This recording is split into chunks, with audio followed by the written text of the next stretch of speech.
pessoal, bem-vindos a mais um vídeo aqui do nosso espaço online da enfermagem de atenção primária.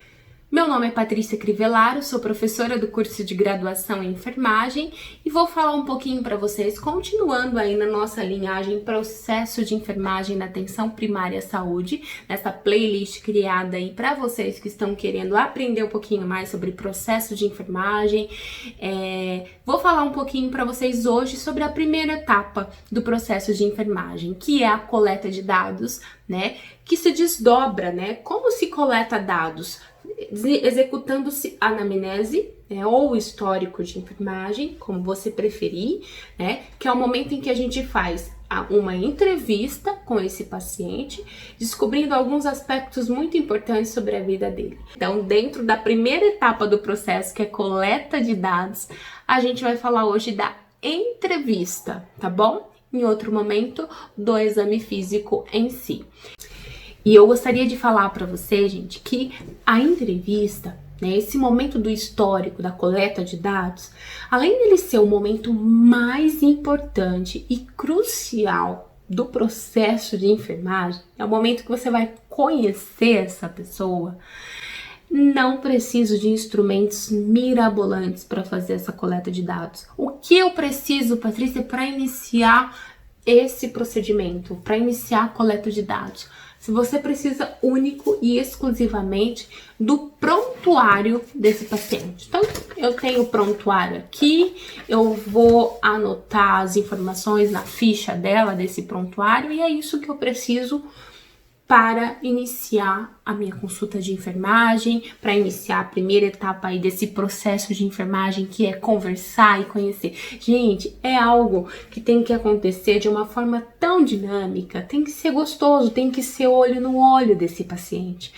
E eu vou dar algumas dicas aqui para vocês começarem e finalizarem essa coleta de dados, mas são apenas dicas, não existe uma regra a ser ditada aqui. Outro ponto importante para eu destacar para vocês é que existem coletas de dados diferentes, entrevistas diferentes. Quando eu já conheço meu paciente, né, quando ele já é um paciente de retorno, quando eu já fiz uma coleta de dados aprofundada, que eu já conheci os antecedentes familiares, toda a sua história pregressa, eu não preciso coletar tudo isso novamente. Então, Patrícia, qual é o primeiro passo para iniciar essa coleta de dados? O primeiro passo é o seguinte: eu vou entrar na sala, eu vou abrir o prontuário desse paciente, vou dar uma olhada se já tem, né? Qual foi a situação que eu tinha anotado para essa pessoa. Então, todas as intervenções que eu tinha feito para ela, olhei tudo isso, gente. Já sei mais ou menos onde eu estou com essa pessoa, né? Por que ela tá retornando, tá tudo aqui no prontuário. E aí eu chamo ela, né? Vou até lá na porta, é importante, isso é a humanização da assistência, né? Chama essa pessoa pelo nome, que nome? O nome que ela gosta de ser chamada, tá bom? Então, no processo de identificação, nós vamos falar daqui a pouco, eu preciso colocar lá o nome social. A gente está trabalhando com um público, muitas vezes trans, né, sexual, que tem o seu nome social que gostaria de ser chamado, e é por esse nome que a gente vai chamar essa pessoa, tá bom? Então, vamos lá para algumas dicas muito importantes relacionadas aí à entrevista, tá bom? Basicamente, a entrevista ela é dividida em 3 passos. O primeiro passo dessa entrevista é a identificação, tá? Então, quando eu não conheço essa pessoa, quando ela nunca passou em consulta por mim, quando ela é meu primeiro contato com ela, eu vou coletar os dados de identificação dela. Então, nome, telefone, endereço. O telefone é muito importante, se eu precisar fazer um contato, chamar esse paciente. O local de trabalho é extremamente importante, nos dá aí um norte, assim, sobre alguma condição de saúde, né? Vamos pensar que é uma indústria química, às vezes ele tá com sintoma que a gente pode correlacionar uma intoxicação exógena. Então a gente vai para um segundo ponto dessa coleta de dados, que é extremamente importante, que é a queixa principal. O que te trouxe aqui, né? Qual que é o problema atual, né? Ou então, o que que me levou a fazer uma visita? No que eu posso te ajudar? Então, essa pergunta, ela já inicia uma conversa. E aí? Então, já te conheci, já fiz identificação, o que eu posso te ajudar? Então, essa pessoa vai começar a falar o que ela trouxe de problema. Deixa ela falar, tá, gente? É muito importante a gente deixar essa pessoa falar. Nunca, durante a entrevista, interrompa uma fala de alguém, sabe? Aquela coisa, não, já sei, não. Ou então você terminar a frase dela. Isso quer dizer assim, olha, eu quero que você termine logo. Eu sei que muitas vezes é muito difícil, porque você tem uma fila, às vezes, lá fora, outras atividades, sua cabeça pode estar um pouco distante, mas esse momento da entrevista é um local fechado, essa linha fechada, é você, o paciente, o acompanhante que estiver com ele, são vocês naquele momento. Tá? Você não pode perder a oportunidade de ajudar aquela pessoa e de resolver o problema dela. Porque muitas vezes a gente pensa tanto em tantas coisas que a gente esquece aquele ser humano que está na nossa frente. Tá? Isso não pode acontecer. A gente precisa ajudar ele.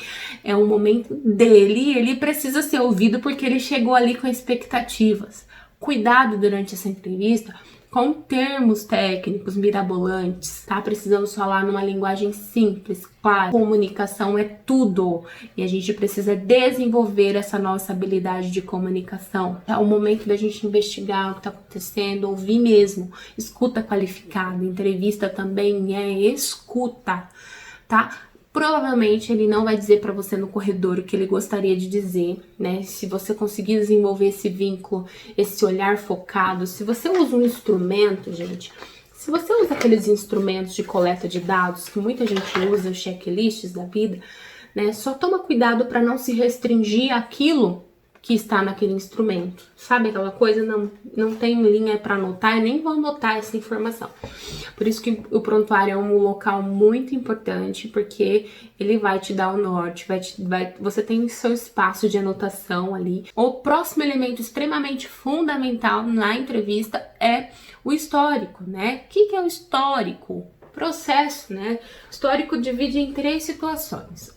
Doença atual, o que está apresentando atualmente, os antecedentes dessa pessoa e os antecedentes de sua família, que é muito importante. Doenças hereditárias nos dizem muito sobre a situação atual de saúde, sobre a possibilidade de uma doença aí relacionada ao contexto familiar, a uma questão hereditária.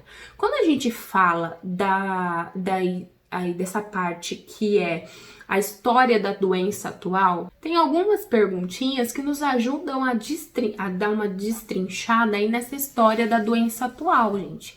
Que é assim, por exemplo, eu tô com dor de garganta, tá? Há quanto tempo, né?